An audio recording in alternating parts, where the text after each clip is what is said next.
गांव काला कुआं की एक अजीब परंपरा थी। कोई भी आदमी रात को जंगल की तरफ नहीं जाता था। वहां यक्षिणी का बसेरा था। कहते हैं जो भी मर्द जंगल में गया वह या तो वापस नहीं लौटा या फिर ऐसा लौटा कि जिंदगी भर उसका जिस्म कांपता रहा। पर इंसान आदत से मजबूर है और जब सामने एक रहस्यमयी औरत हो तो सोचने की ताकत वैसे ही खत्म हो जाती है। यही गलती करने वाले थे गांव के ठाकुर साहब, बिरजू, पप्पू, टिल्लू और रमेश। रात को पांचों दोस्त शराब के नशे में बातें कर रहे थे। भाई सब झूठ है, ये यक्षिणी वक्षिणी कुछ नहीं होती, पप्पू बोला। अगर हुई भी तो क्या, आखिर औरत ही तो है, ठाकुर साहब हंसते हुए बोले। हाँ पर भूतनी हुई तो, रमेश डरते हुए बोला। तो भी चलेगा, टिल्लू आंख मारकर बोला। तभी हवा में एक अजीब मीठी खुशबू फैलने लगी। अचानक सामने पेड़ों के बीच हल्का उजाला हुआ। एक खूबसूरत औरत वहां खड़ी थी। लाल लहंगा, खुले बाल और होंठ इतने लाल जैसे अभी अभी किसी की गर्दन काटी हो। तुम लोग मेरी तलाश में आए हो? उसकी आवाज में एक अजीब सा नशा था। ओह माय गॉड, ठाकुर साहब फुसफुसाए।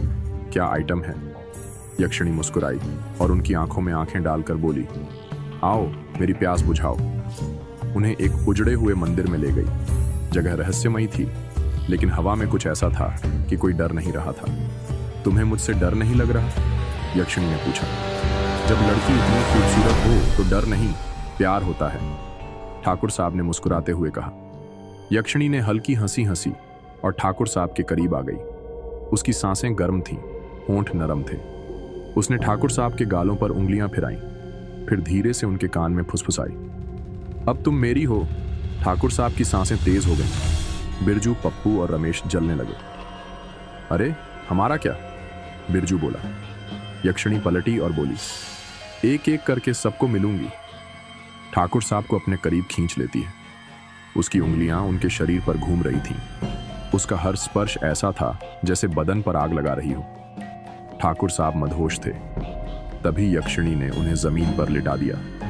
धीरे धीरे उनके कपड़े उतारने लगी। तुम्हारी धड़कनें तेज हो रही हैं, उसने धीमी आवाज में कहा। कोई भी आदमी तुम्हारे साथ हो तो उसकी धड़कनें तो तेज ही होंगी। ठाकुर साहब हंसे, लेकिन अगले ही पल यक्षिणी के होंठों की मुस्कान नुकीले दांतों में बदल गई। उसकी आंखों में गहरी लाल चमक आ गई और फिर छपाक, एक तेज झटका आया और ठाकुर साहब की चीख निकल गई। उनके शरीर से खून बहने लगा। बिरजू, पप्पू और रमेश ने देखा यक्षिणी ने अपने नुकीले दांत उनकी गर्दन में घुसा दिए थे। ठाकुर साहब छटपटा रहे थे, लेकिन अगले ही पल उनका शरीर ठंडा हो गया। भक्चो, पप्पू चिल्लाया। ये क्या कर दिया? टिल्लू हकलाया। यक्षिणी धीरे धीरे मुड़ी। अभी तो शुरुआत हुई है, अब बचे चार।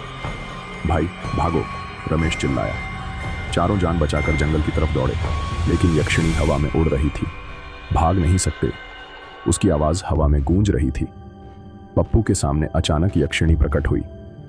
मेरी प्यास अभी बुझी नहीं है, उसने पप्पू को जकड़ लिया।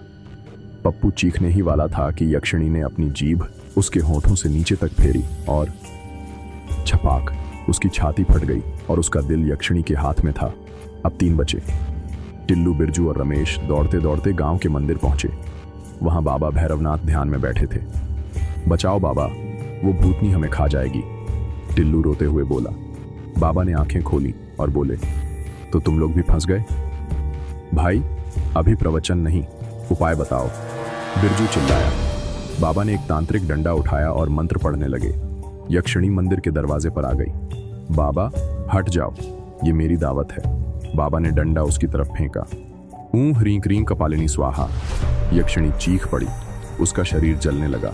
नहीं, मुझे एक और मौका दो। लेकिन बाबा के मंत्रों ने उसे राख बना दिया। टिल्लू, बिरजू और रमेश की जान बच गई। अब इससे औरतों के पीछे नहीं भागूंगा, टिल्लू बोला। भाई हम मर्दों के लिए भी मीटिंग करनी चाहिए, रमेश ने कहा। नाम होगा यक्षिणी पीड़ित पुरुष संघ। सब हंसने लगे, लेकिन तभी हवा में वही मीठी खुशबू फिर से आई। क्या यक्षिणी सच में खत्म हुई थी?